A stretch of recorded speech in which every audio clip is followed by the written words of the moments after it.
Bom, então nós estamos aqui na segunda parte do nosso estudo. Vamos continuar com a nossa leitura. Alguém quer fazer mais algum comentário sobre o texto que o Flávio redigiu? Eu Ou queria, podemos...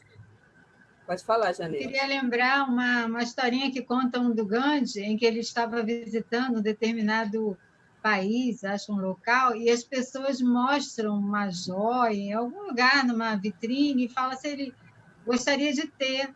E ele diz que ele não tinha vontade de ter, que só de olhar e admirar para ele já estava bom. De olhar, é bonito, tá legal, é bonito, já vi, né? Mas eu não quero ter, eu não quero levar para mim, né? Perfeito, É por exatamente. aí, né? É isso A gente aí. tem que, a gente tem que lembrar também o que a sociedade, a mídia massifica em cima da gente. Existia mais ou menos há uns 20, 30 anos atrás, eu não sei se vocês se lembram, talvez o Vitor pode até lembrar, porque ele trabalha na área de contabilidade, essas coisas todas, 3 palavrinhas chamado TED, TED. Lembra disso? Alguém lembra de TED? Sabe o que era TED? Tempo é dinheiro. Ah, tá. Esse TED que eu conheço é do banco, né? TED Pois é. T de tatu, E de elefante, D de dado. Assim, TED, tempo é dinheiro. Olha só. Time is money, né? Veio dos americanos esse. Vamos lá?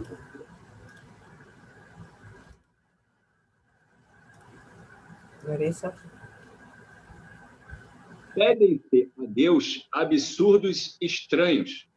Raras pessoas se contentam com o material recebido para a sua solução de suas necessidades.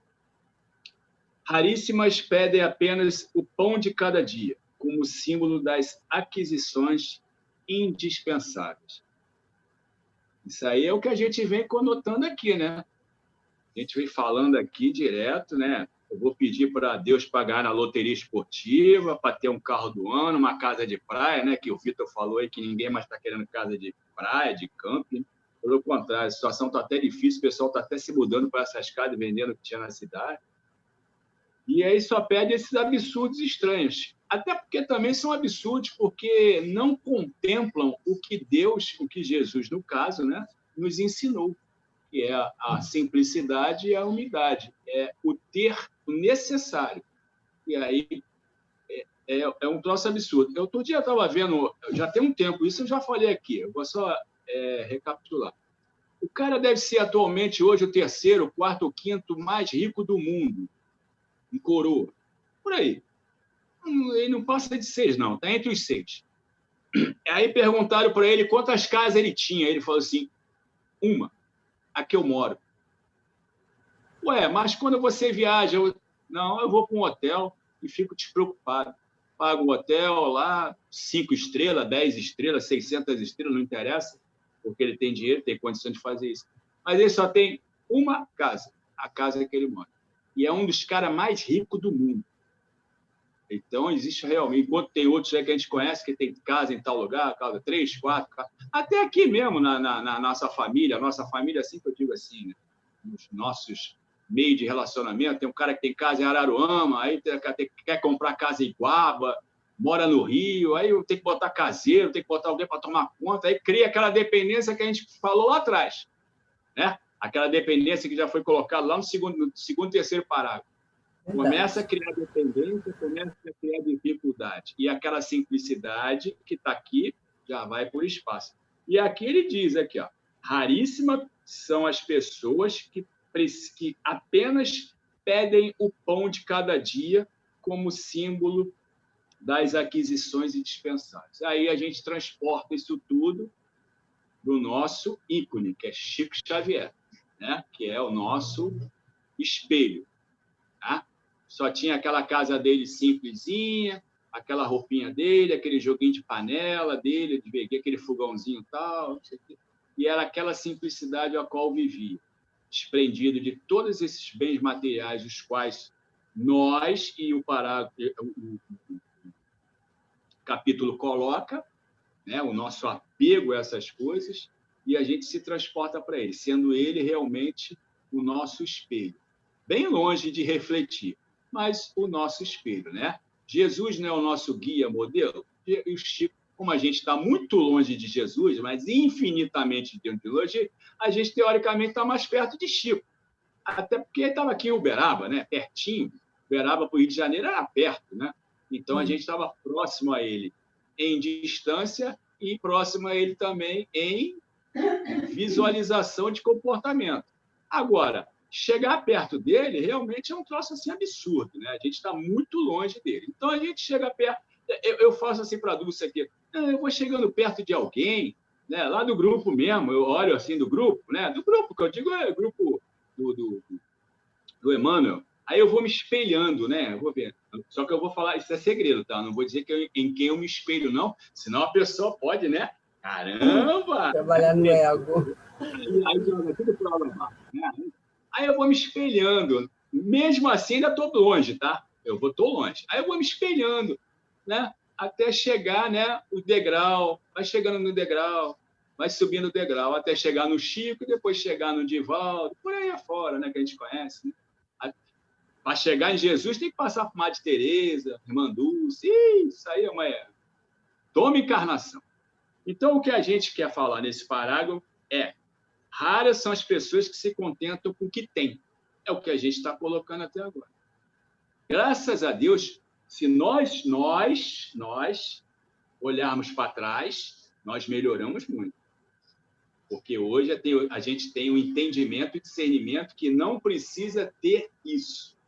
Nós precisamos ser isso. É diferente, entendeu? Então, a gente já começou a se desapegar de muita coisa. Graças a Deus. Isso é muito benéfico para a gente. Verdade. Eu vejo, desculpa, eu vejo assim, duas vertentes, né? Tem a humanidade, assim, se você olhar de uma forma geral, elas estão extremamente materialistas, consumistas, vivendo como se não houvesse amanhã, só querendo mais e mais e mais, né? Mas, por outro lado, tem um outro grupo de pessoas que estão ali silenciosamente crescendo, né? Que já estão desapegando de tudo isso. Já chegaram naquele extremo, já viram que aquilo ali não leva a nada e já estão voltando, né, seus passos nas raízes mais familiares e tudo mais, e desapegando de coisas que são efêmeras, né? É uma visão que algumas pessoas tinham daquele consumismo que já não tem mais. Realmente tem um grande número de pessoas que estão realmente modificando, se transformando nessa questão de valores na humanidade, né? Fala, Janetinha. Com relação à oração dominical, né, que o Emmanuel cita, que ela assim, é tão completa, e Jesus traz essa questão do essencial, né? Uhum. Porque, às vezes, as pessoas querem levar ao pé da letra, né? O pão nosso de cada dia nos dai hoje. Então, esse pão nosso, ele está se referindo ao essencial, aquilo que realmente a gente precisa para viver, não é? Sem pedir além. Então, eu acho que a gente acaba orando de uma forma maquinal e Pai Nosso, termina o Pai Nosso, meu Deus, me dá isso, me dá aquilo, me dá aquilo outro, né? Sem refletir nessa oração tão completa que Jesus trouxe exatamente para a gente buscar aquilo que a gente necessita. Muito interessante essa reflexão do Emmanuel, né? Com relação do pão nosso de cada dia nos dai hoje. O problema é que geralmente a gente não quer só o pão, né? A gente quer a manteiga. A gente quer o leite, o queijo. Por que o pão não pode ser um brioche? Não pode ser uma rabanada, agora no Natal, né? As pessoas sempre querem mais, né? Tem isso mesmo. E tem essa questão também para o centro espírita, né? Muitas vezes o centro também começa a investir muito dinheiro em luxos e confortos, e aí quando vê não está sobrando dinheiro para as obras, né, de caridade, para os trabalhos, porque quer comprar, nada contra, na verdade tudo é bem administrar, né, saber administrar o dinheiro com sabedoria, não nada contra ter um ar-condicionado no centro, a comprar um computador novo, tudo isso é importante também, o centro também precisa evoluir e melhorar as condições, né? Mas a gente tem que equilibrar para não deixar a coisa sair do eixo, né? Senão daqui a pouco está comprando, né? Não, mas precisamos comprar agora a mesa do rei Luís V para poder ser a mesa dos médios. Os médios precisam sentar em tronos e não mais em cadeiras, temos que ter trono. Precisamos aqui do computador da NASA para fazer... E aí, quando você vê, você está investindo, né? Você está pegando todo o dinheiro que as pessoas doam, que deveria ser revertido para um trabalho de caridade, para gerar luxos e confortos assim totalmente fora do necessário, né? Do realmente e acontece, né? Porque realmente a gente vê isso em algumas, não só em centros espíritas, né? Mas em religiões onde o dinheiro acaba tendo uma quantidade muito grande de dinheiro nas mãos de alguns que levam as pessoas a essas tentações, né? A esses luxos desmedidos. Sabe o que acontece? A gente tem que pensar, porque um dia, pode ser que um dia o espiritismo chegue nesse patamar de ter muitos fiéis, como outras religiões têm, e chegue em nossas mãos quantias voluptuosas de dinheiro, e a gente tem que estar preparado para ter a cabeça de saber administrar essas quantias sem se deixar levar por esse poder, né? por essa ganância. E acontece que, às vezes, quando você começa a colocar muito conforto para o público em geral, ou seja, eles ainda reclamam porque está faltando isso, está faltando aquilo. Poxa, tem tanta coisa aqui, por que não bota uma cadeira estofada, por exemplo? Por que não bota aquelas de cinema? Aí as pessoas também têm isso, elas vão sempre querendo mais e mais e mais. Não se contentam com o simples. Então, isso é uma coisa que tem que ter um certo cuidado, né? Quando a gente quer melhorar, dar mais conforto, mas com uma certa... Né? Tem que dar uma freadinha, porque também tem essas pessoas que sempre estão querendo além daquilo que é possível, né? Isso Pode perder o foco, né, da caridade. Exatamente. Desculpa, João. Exatamente. Pode falar, João. Isso aí é o que o Flávio falou lá no início da leitura do estudo dele. O ser humano, ele quer sempre mais, nunca está satisfeito. É a visão materialista ainda, infelizmente, que está ainda predominando, mas está sendo revista sobre... E muita gente já está se revendo esses valores. Né? Uhum. Vamos continuar? Alguém quer falar mais alguma coisa? Vamos.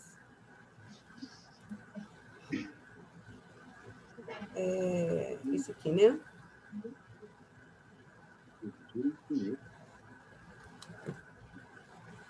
Esse parágrafo é grande, né? Que é o meu parou no meio do caminho. O homem incoerente não procura saber se possui o menos para a vida eterna, porque está sempre ansioso pelo mais nas possibilidades transitórias. Vou parar por aqui, depois eu continuo. Só para dar uma pausa. Mas pode deixar aí grifar.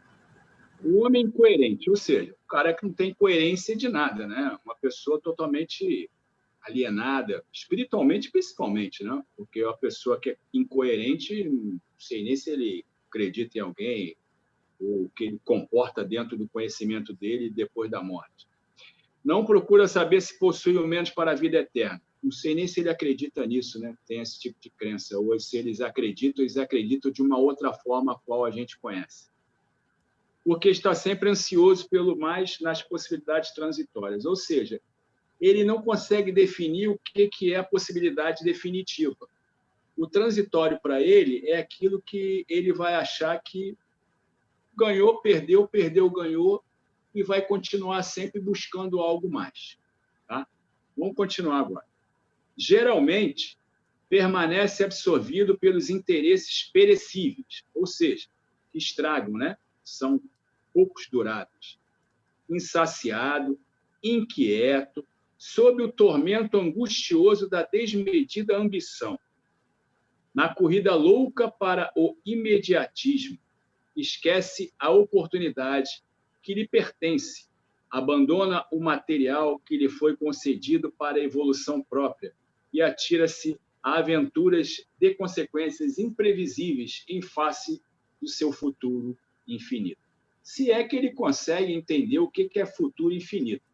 Então, no caso aqui, você vê o total desequilíbrio do ser humano, né? O desequilíbrio que vai causar problemas seríssimos nele, problemas orgânicos, né? Porque qualquer desequilíbrio da matéria causa problemas orgânicos, e problemas seríssimos de resgate no plano espiritual.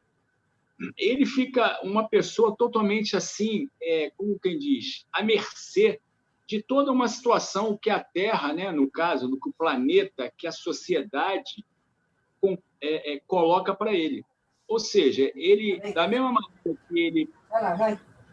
Da mesma maneira que ele pode ser absorvido por uma questão de bem-aventurança, ele não dá muito valor a isso. Ele vai realmente atropelar aquilo que eu falei lá atrás, vai realmente atropelar tudo e todos em prol no objetivo que ele está querendo saber, querendo alcançar.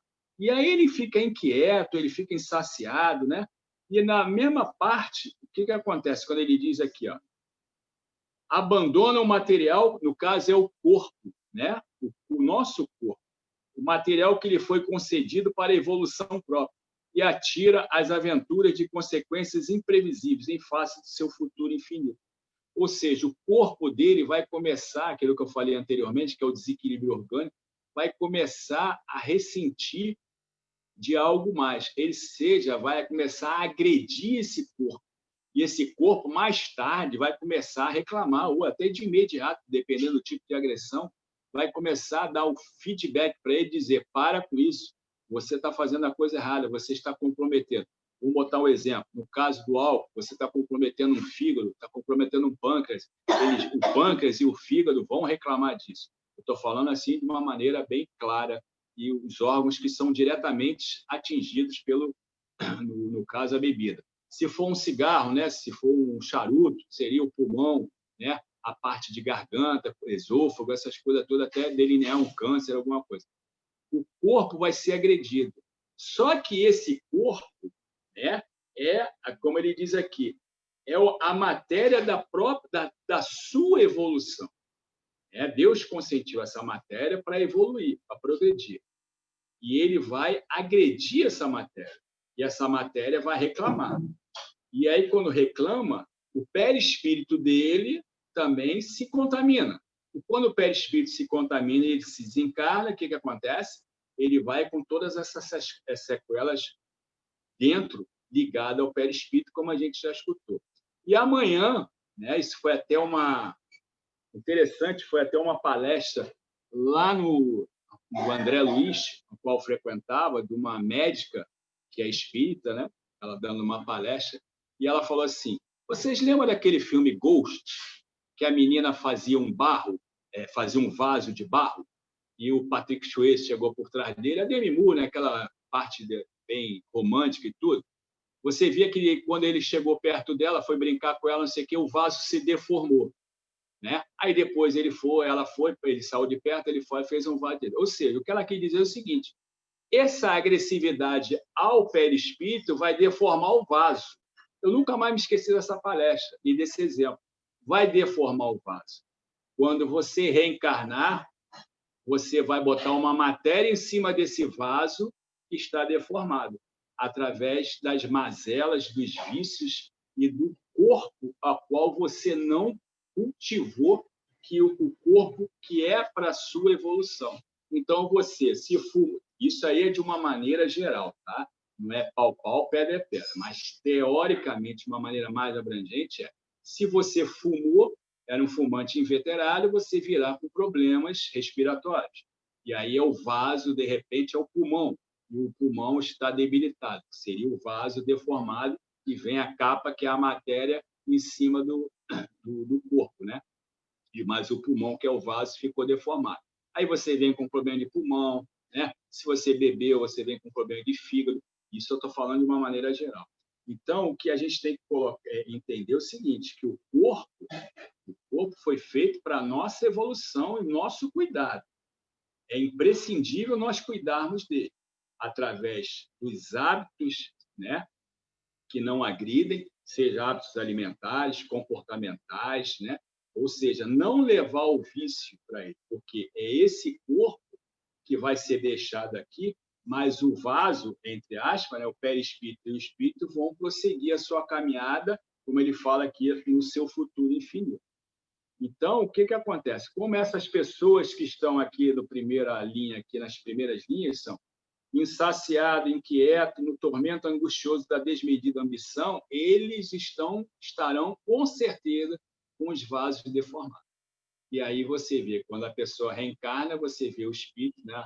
Aí no dia a dia, fulano com problema disso, com problema de locomoção, com problema disso, ou seja, os vasos estão todos deformados devido a esse comportamento inadequado, por uma questão de ignorância espiritual ou por uma questão de consciência, né? De que realmente não percebeu que aquilo ali seria verdade. Tipo assim, vou pagar para ver.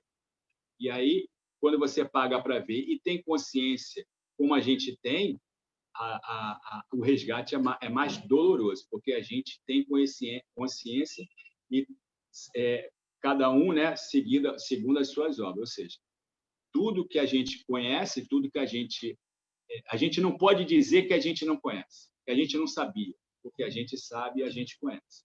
Então, a gente tem que assumir a nossa responsabilidade. Isso que é o mais importante. Alguém quer falar mais alguma coisa?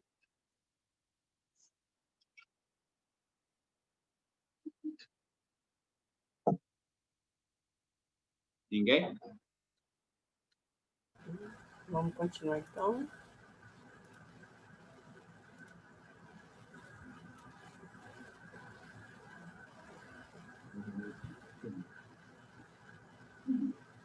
Se já compreendes tuas responsabilidades com o Cristo, examina a essência dos teus desejos mais íntimos.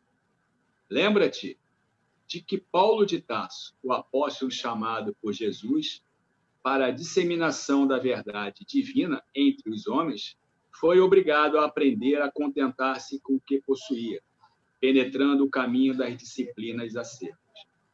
Olha o que a gente está falando aqui da nossa responsabilidade, que eu falei anteriormente. Ou seja, a gente não pode dizer que a gente não sabia. A gente não pode dizer que a gente não conhecia. Seria mentir primeiro para Deus, depois para nós mesmos. Então, a gente sabe muito bem do que nós estamos fazendo, né? E pensando. Muitas das vezes a gente não faz, mas a gente peca pelo pensamento. A gente não faz por N motivos, mas só em pensar de uma maneira que viesse a prejudicar algum ou alguns, você já infringiu a lei. E quando você infringe a lei, você terá que resgatar esse débito, né? Não tem jeito, porque quando você infringe a lei, você prejudicou alguém ou alguns. Quando você prejudica a si mesmo, o problema é teu, né? O problema é seu. As consequências são suas, mas quando você prejudica a um ou alguns, aí você infringe a lei. Quando você infringe a lei, a causa é isso. E ele dá o exemplo de Paulo de Tarso, né? Que era um grande perseguidor, né, de Jesus, né, na época, né? Se eu estiver falando besteira aqui, me corrige, por favor. E, se não me engano, né, foi no caminho de Damasco, né? Me corrige, por favor. Foi quando ele conheceu Jesus e ali mudou toda a sua concepção, né? Foi tocado realmente por Jesus e passou, qual ele era um perseguidor de cristão, né? De Jesus também, e passou realmente a liderar, entre aspas, né? Junto com os outros cristãos, um exército de bondade, né? Um exército de mudança de comportamento em prol da divulgação do cristianismo, né? Então, realmente, quem sabe um dia nós não seremos tocados dessa maneira, né?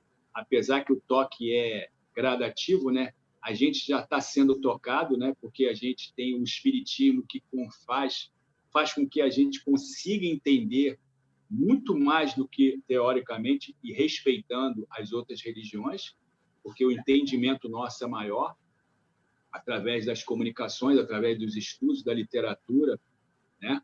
Então, a gente tem essa condição de realmente de saber o que é o benéfico para a gente e, principalmente, benéfico para os outros, no caso, a sociedade, né? O país, o planeta, assim vai, né? De uma maneira geral. Nem que a gente consiga fazer através de atos, né? Mas, como é sempre colocado, através de orações, né? Através de pedidos que possam realmente fazer com que esses pedidos, de uma maneira bem verídica, né? Bem forte, né? A nível de sentimento, de vontade, né? Possa chegar realmente onde deva chegar. Então, ele coloca, por exemplo, aqui de Paulo de Tarso, que talvez seja um dos maiores exemplos em relação à mudança comportamental e à divulgação do cristianismo e a própria mudança íntima, né? Quando eu digo mudança comportamental, a mudança dele, né? Ele realmente mudou da água para o vinho. Isso aí foi muito benéfico para ele, porque subiu nas escalas espirituais, né? E fez com que as próximas encarnações dele, que eu não sei quais foram, pudessem realmente suavizar a sua cruz, né? Suavizar o seu peso e divulgar, né? O cristianismo da maneira que Jesus sempre quis, entendeu? E sempre colocou para a gente. Alguém fala alguma coisa? Alguém comentar? Então, vamos à parte final do texto. Eu falei certo aí de Paulo de Tarso? Uhum. Que antes era Saulo, né? Era Saulo, isso. Estarás, acaso, esperando que alguém realize semelhante aprendizado por ti? Aí ele chama a responsabilidade. Isso aí é nosso. A cruz é nossa. O dever é nosso. Né? Ninguém tem que fazer nada pela gente. Nós que temos que fazer por nós e depois pelos outros. Então, ele chama a responsabilidade aqui quando ele diz: estará esperando alguém que realize por você? Não é você que tem que fazer isso? Não é você que tem que dar o passo à frente? E dando esse passo à frente não vai ser benéfico para você? Só não pode o quê? Dar esse benéfico com intenções escusas, né? Como a gente consegue ver por aí, né? E fulaninho está doando isso, está doando aquilo, né? Procura aquelas datas festivas, né? Para mais tarde, lá na frente, angariar outras coisas que são em benefício próprio. Ou você realmente... Eu coloco até para a Dulce aqui. Ou você é honesto ou você não é. Ou você dá com intenção, por mais mínima que seja de sentimento, que aí eu sempre falei nessa oportunidade do grupo de estudo, da tarde, que por mais que nem sentimento você tenha, por exemplo, um morador de rua, vamos lá, dar um pedaço de pão para ele. Por mais que não sentimento você tenha, eu acho que sempre é válido você dar alguma coisa material, porque naquele momento que você deu, você saciou a fome daquela pessoa, naquele momento. O seu sentimento e a sua intenção é problema teu com Deus, mas naquele momento que ele recebeu, por mais que tenha sido até com má vontade, entre aspas, mas aí seu problema é com Deus, aquele irmão foi beneficiado. E aquele irmão, materialmente falando, tapou o buraco na barriga dele. Então, eu sempre vejo alguma coisa boa nesse ato. Agora, se a sua intenção foi de revolta, se a sua intenção foi de passar adiante e voltar, eu vou dar... Isso aí é problema teu com Deus. Mas eu vejo o lado positivo, que aquele momento ali, o buraco da barriga da pessoa foi tapado, ou pelo menos minimizado, na sua angústia, no seu sofrimento, na sua fome. Eu vejo por esse lado. E assim outras coisas, né? Entendeu? Então, a gente tem que realmente perceber que vários são chamados, poucos os escolhidos. Então, não fique pensando que alguém vai fazer por você, né? Já foi até colocado várias vezes na palestra lá do centro. Vai lá no centro, bota lá o nome de fulano de tal para fazer uma oração. Por que você não vai? Por que fulano não vai? Mas ela está acamada. Tudo bem, está acamada, está com impossibilidade de andar, está numa cadeira de roda, não sei o quê. Mas fora isso, por que ele não vai? Porque ele tem que ter uma ponte para fazer. Tudo bem que a ponte é benéfica, tá? Mas não precisa estar na ponte. Você mesmo dedicada pode fazer oração para essa pessoa e essa pessoa mesmo dedicada pode pedir a Deus. Você não precisa ir de centro, de igreja, de templo para fazer nada. Você, dentro de casa, se recolhe, se concentra, abre um livro evangélico, leia o que tem que ler e faz a prece. Verdade. Simples. Bota o seu coração exposto a esse seu sentimento. Agora, você fazer a ponte, fazer o intercâmbio, eu acho que não é por aí. Mas essas pessoas têm essa preguiça, né? Então, é o que está colocando aqui. Vai pedir, esperar que alguém faça isso por você? Não, quem tem que fazer somos nós. Né? Cada um de nós. Honestamente, que aí é problema de cada um, né? Somos nós. É verdade. Falar bem? Hoje eu estou lembrando muito do meu pai, ele deve estar pensando em mim. Que eu lembrei agora essa pergunta, eu me lembrei de um outro assunto que eu e ele a gente sempre conversa, que tem a ver com isso, né? Que tem certas coisas que é você que tem que fazer, não dá, o dinheiro não compra e nem por amizade ninguém pode fazer por você, você precisa realizar, né? A gente brinca porque tipo, a gente podia pagar alguém para malhar para a gente e a gente emagrecer com a pessoa malhando. E a mesma coisa é a fé, né? A gente não consegue passar a nossa fé para ninguém, a gente não consegue passar o nosso sentimento, né, em Jesus, na crença que a gente tem da encarnação, nada disso, a gente não consegue transmitir isso para os outros assim, né, de uma forma mágica. Tem que ser um trabalho realizado pela pessoa, né? A pessoa ela pode até pelo seu exemplo, o seu exemplo ser aquela chave inicial, né, que vai despertar o interesse, mas a pessoa vai ter que ir atrás, a pessoa vai ter que se interessar, a pessoa vai ter que frequentar, a pessoa vai ter que começar a estudar, a ler a doutrina, porque não tem jeito, né? Não foi o que o Flávio falou, não adianta a gente só fazendo prece, tudo bem, a nossa fé, a gente acredita que essa prece pode ser que ela leve uma luz, né, uma energia que vai dar aquele estalo, que vai ajudar aquela pessoa pela qual a gente está orando, dar o primeiro passo, né? Mas não vai ter jeito, ela vai ter que realizar, ela vai ter que realmente continuar, senão aquilo ali vai ser só um estalo e vai parar de novo, se a pessoa não fizer a parte dela. Alguém mais quer fazer algum comentário? Encerrando aqui. Nenhuma consideração final?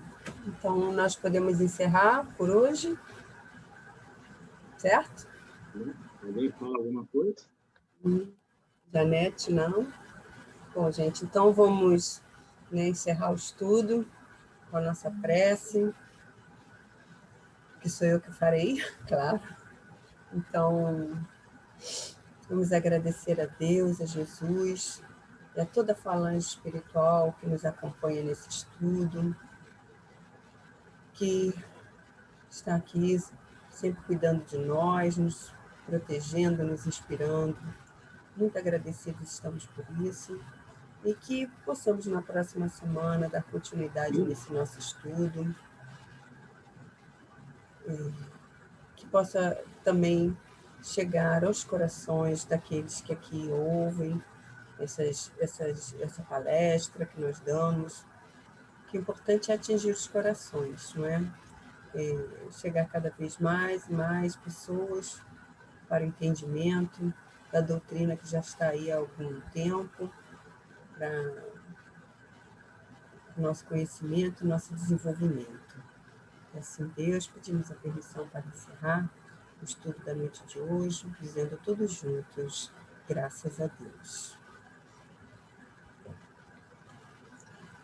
Gente, boa noite para todos.